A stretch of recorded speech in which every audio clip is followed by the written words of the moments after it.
السلام علیکم ورحمۃ اللہ وبرکاتہ۔ بسم اللہ والحمد للہ والصلاۃ والسلام علی رسول اللہ۔ سیرت النبی صلی اللہ علیہ وسلم کے آج کے اس پارٹ میں ہم حضور صلی اللہ علیہ وسلم کی مدینہ کی جانب ہجرت اس موضوع پہ بات کریں گے انشاءاللہ۔ پچھلے پارٹ میں ہم نے جو اصحاب رسول تھے کس طرح انہیں ہجرت کی اور کس طرح سے پھر انصار جو مدینہ کے رہنے والے تھے جو مسلمان ہوئے کس طرح انہوں نے مطلب ان کی وہ مہمان نوازی کی اور کس طرح وہ وہاں پہ پہنچے، اس پہ بات کی تھی۔ تو اس پہ مطلب مختلف کتب میں مختلف باتیں آئی ہیں جو روایات ہم تک پہنچی ہے۔ تو اس میں جو ہم بات لے رہے ہیں وہ یہ ہے کہ جب حضور صلی اللہ علیہ وسلم کو اللہ کی جانب سے اجازت مل گئی کہ آپ ہجرت فرمائے، اور جب یہ مطلب انشور ہوا کہ سارے صحابہ ہجرت کر کے مدینہ چلے گئے اور پھر وہاں حضرت ابوبکر صدیق اور حضرت علی المرتضیٰ رضی اللہ تعالیٰ عنہ وہی وہاں پہ رہے۔ تو جو بخاری وغیرہ میں جو بات آئی ہے کہ مطلب ایک ایسے ٹائم پہ حضور صلی اللہ علیہ وسلم حضرت ابوبکر صدیق کے گھر پہنچے کہ مطلب وہ اس طرح کبھی نہیں آئے تھے، یعنی یا تو وہ صبح کو آتے یا شام کو آتے، لیکن ایک دن وہ دوپہر کو آئے۔ اور جب دوپہر کو آئے تو آپ نے حضرت ابوبکر صدیق سے کہا کہ اللہ تعالیٰ نے مجھے ہجرت کی، یعنی مجھے اذن مل گیا کہ آپ ہجرت فرمائیے۔ تو یہ مطلب ایک بات اس میں کہ اللہ کی جانب سے آپ کو اجازت مل گئی، اور اس میں جو باقی حکمتیں ہیں وہ تو ہم تو ظاہر جو ہم تک باتیں پہنچی ہیں ان کو سمجھ سکتے ہیں۔ اور اس میں یہ بات سمجھنے والی ہے کہ اس ٹائم بھی مطلب آپ مطلب ہم نے تو پچھلے پارٹس میں اس پہ بات کی کہ کیسے قریش نے ظلم و ستم حضور صلی اللہ علیہ وسلم اصحاب پہ کیا، لیکن اس ٹائم بھی جب آپ ہجرت کرنے کے لیے نکلے تو اس ٹائم بھی قریش کے لوگ آپ کے پاس امانت کے لیے وہ چیزیں رکھتے تھے، کیونکہ بہت زیادہ بھروسہ تھا آپ پہ اس میں مکہ کے لوگوں کو۔ تو انہوں نے وہ پہلے سے ہی وہاں پہ، تو اس ٹائم بھی یعنی جب آپ ہجرت کرنے کے لیے جا رہے تھے تو اس ٹائم بھی بہت ساری ایسی چیزیں جو آپ کے پاس ان مطلب مکہ کے رہنے والے لوگوں کی تھی۔ اور اسی طرح سے مطلب ایک اور بات اس میں سمجھنے والی ہے وہ یہ ہے کہ یہ کوئی اچانک سے نہیں ہوا، مطلب ایک 2-2.5 سال سے اس پہ کام ہو رہا تھا، اور اسی طرح سے بڑی حکمتانہ انداز میں، یعنی حضرت ابوبکر صدیق کے پاس جب حضور صلی اللہ علیہ وسلم پہنچے تو انہوں نے کہا کہ میں نے پہلے سے ہی 2 اونٹوں کا انتظام کر رکھا ہے۔ تو اس پہ انہوں نے آپ حضور صلی اللہ علیہ وسلم حضرت ابوبکر صدیق سے کہا کہ آپ قیمت لیجئے مجھ سے۔ اور اسی طرح سے آپ ابوبکر صدیق رضی اللہ عنہ نے گائیڈ مطلب اس کے لیے جس کو کہ محبت خرید یا جس کے لیے لفظ ہادیاں کھر رہا تھا کہ گائیڈ جو مطلب راستہ جس کو مدینہ کی جانب معلوم، پھر ایسا راستہ کہ جو باقی لوگ نہ جانتے ہو، یعنی کہ ایک ایسے راستے سے ان کو مطلب وہ لے جائے تاکہ باقی جو دشمنان تھے ان کی نظر ان پہ نہ پڑے۔ تو ایک مطلب پلانڈ طریقے سے ہجرت ہوئی۔ تو اب اس میں یہ جو قریش کے لوگ تھے ان کے پاس اب اس میں کوئی زیادہ رہا نہیں، تو وہ ایک دم سے اب اس میں چونک گئے تھے کہ سارے جو مسلمان گئے، اب ان کے پاس ایک ہی مطلب جو موقع تھا وہ حضور صلی اللہ علیہ وسلم کو روک سکتے، اور وہ اس میں مطلب بہت کوششیں کر رہے تھے کہ کسی طرح سے ایک وہ کوئی کام کرے تاکہ حضور صلی اللہ علیہ وسلم کو اس سے روک سکے۔ تو ان کا جو اس پہ دار الندوہ جس پہ ہم نے بات کی تھی کہ وہ میٹنگ ہال تھا، تو اس میں وہ جمع ہو گئے، تو بڑے بڑے جو ان کے وہاں عتبہ ابن ربیعہ، شیبہ تھے، اس میں ابی سفیان تھے، اچھا اس سے پھر دوائمہ ابن عدی تھے، پھر جبیر ابن مطعم تھے، تو اسی طرح حارث تھے، اچھا پھر اسی طرح سے وہاں پہ نظر ابن حارث تھے، اسی طرح ابو البختری تھے، پھر زامہ ابن اسود اور حکیم بن حزام، اور اسی طرح مطلب وہاں پہ ابو جہل اور نبیہ ابن حلاج، منبہ ابن حلاج، اور جو مطلب امیہ ابن خلف، بڑے بڑے لوگ وہاں پہ جمع ہو گئے کہ ہم آخر اب اس کو مطلب کیسے ان کے حساب سے ایک جس کو کہ لاجیکل کنکلوژن کہ کیسے ہم اس کو ہمیشہ کے لیے معاذ اللہ ختم کر دیں۔ تو اسی دوران مطلب جب وہ مشورہ کر رہے تھے، ایک وہاں پہ ڈیلیبریشن ڈسکشن ہو رہا تھا، تو وہاں ایک آدمی ان کو ملا جس نے تعارف کرا کہ میں شیخ نجدی ہوں، یعنی میں نجد کا شیخ ہوں۔ اور پھر وہاں پہ تجوید ہے، کسی نے کہا کہ معاذ اللہ آپ کو جلا وطن، یعنی آپ کو یہاں سے نکال دیتے ہیں، کسی نے پھر اس پہ جب ابو جہل نے جب بات کی کہ معاذ اللہ ہم رسول صلی اللہ علیہ وسلم کو قتل کر دیں. تو اس پہ شیخ نجدی نے ان کی بڑی تعریف کی اور ان کے مطلب اشعار پڑھے ابو جہل کے لیے کہ آپ نے بڑا اچھا ایسا پلان تیار کیا, آپ کی رائے بڑی زبردست ہے کہ ہم ہمیشہ کے لیے. لیکن کس طرح سے ابو جہل نے اس میں یہ کہا کہ ہم ہر قبیلے سے جتنی بھی پاورفل کلانز ہیں ان میں سے ہر ایک سے ایک آدمی کو ہم لیتے ہیں اور وہ ایک ساتھ مل کے حضور صلی اللہ علیہ وسلم کو معاذ اللہ قتل کر دے, تاکہ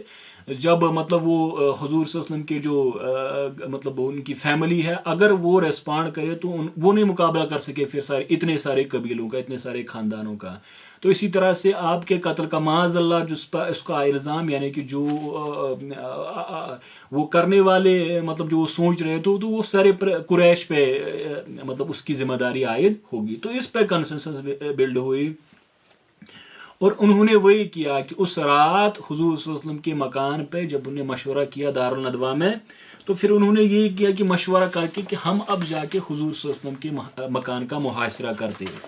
تو اس میں ابو جہل, عقبہ ابن معیط, امیہ ابن خلف, طعیمہ ابن عدی اور عبی ابن خلف اور اس کا بھائی تھا منبع ابن حجاج. اسی طرح حکم بن عاص, نظر بن حارث, زامہ بن اسود, ابو لہب, نبیہ بن الحلاج. تو یہ سارے لوگ جمع ہو کے حضور صلی اللہ علیہ وسلم کے مکان کا محاصرہ کر گئے,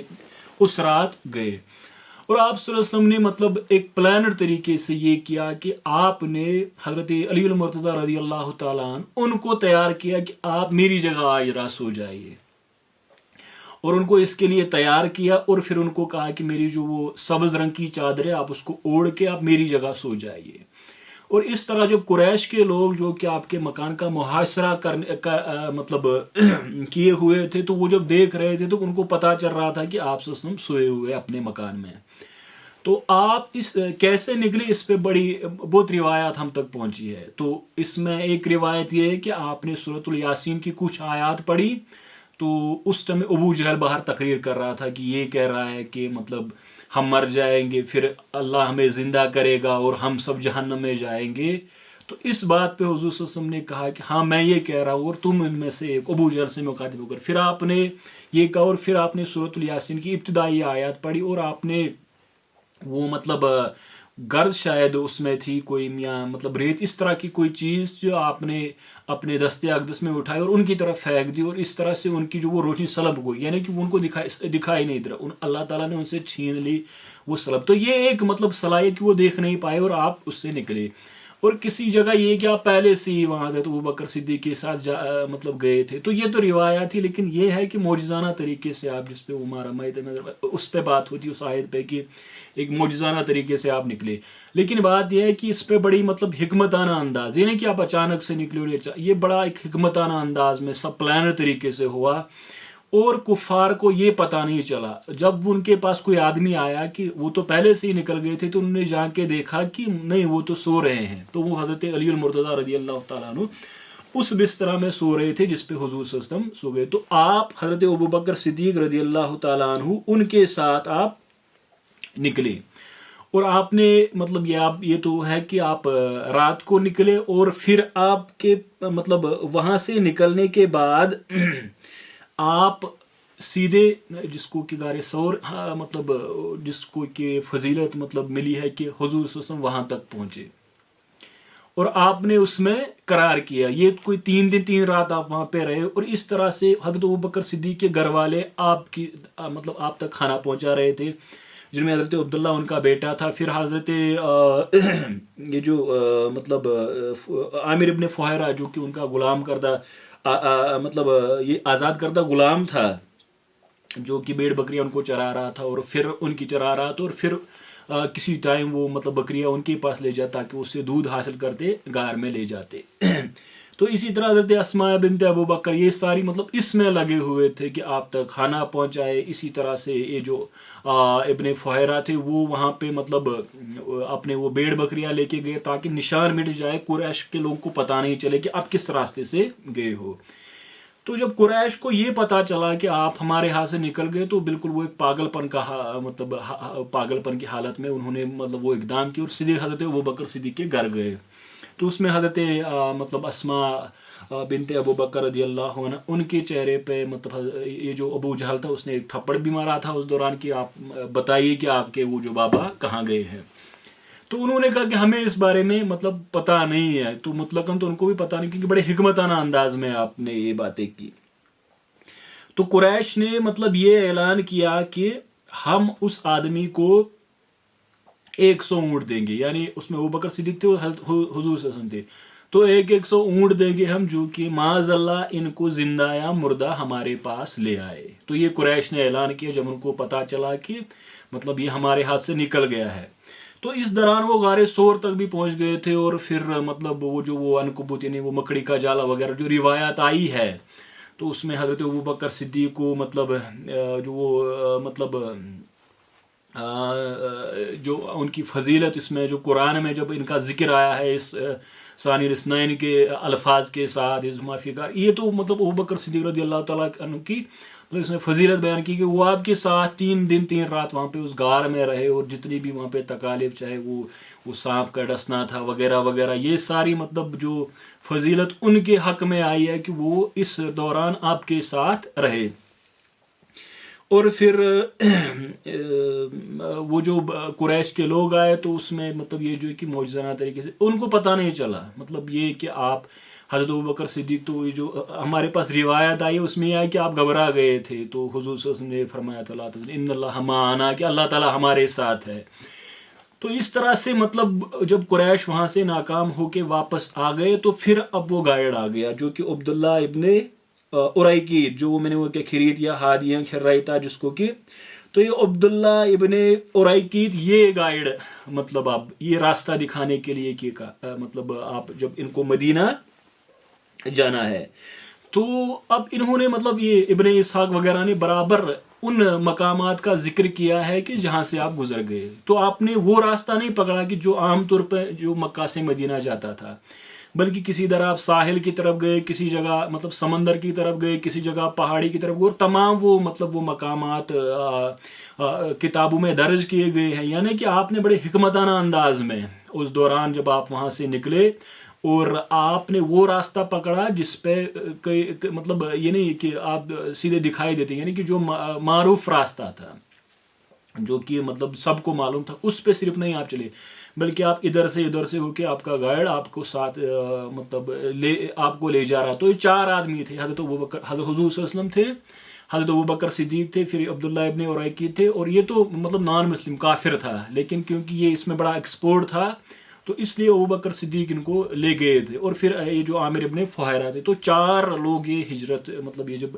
جا رہے تھے تو 4 لوگوں کا قافلہ تھا. تو لوگ اس میں دیکھ رہے تھے، جو مختلف مقامات پہ آپ گئے تو لوگوں نے حضرت ابوبکر صدیق کو جانتے، کیونکہ وہ تجارت کے لیے یہاں سے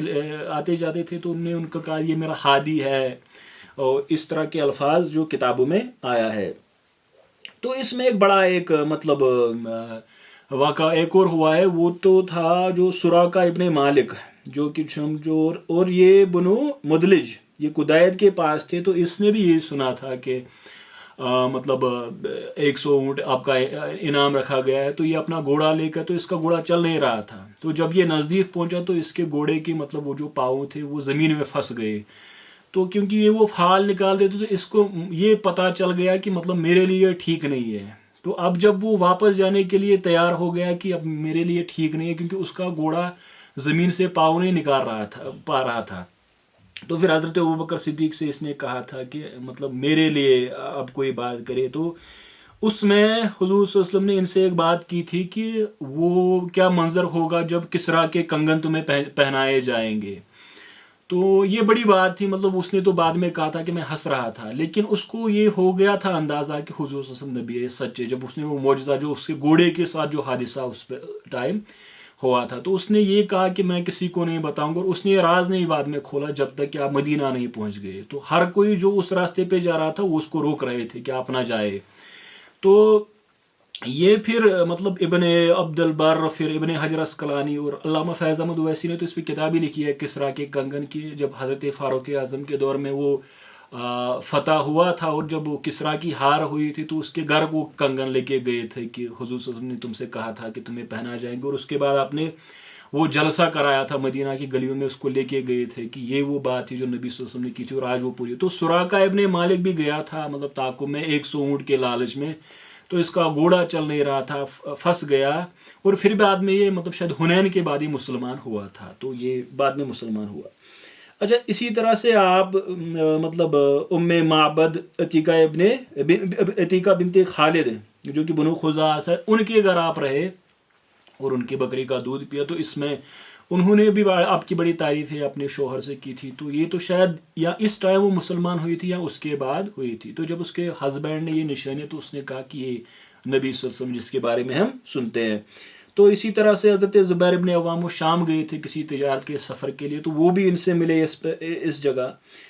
تو یہاں سے آپ حضور صلی اللہ علیہ وسلم کوئی 12 دن کے بعد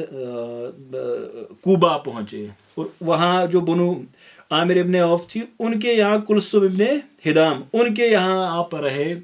اور اس جگہ پہ لوگ آپ سے ملنے آ گئے. اور پھر کوئی 12 ربیع الاول 30 ستمبر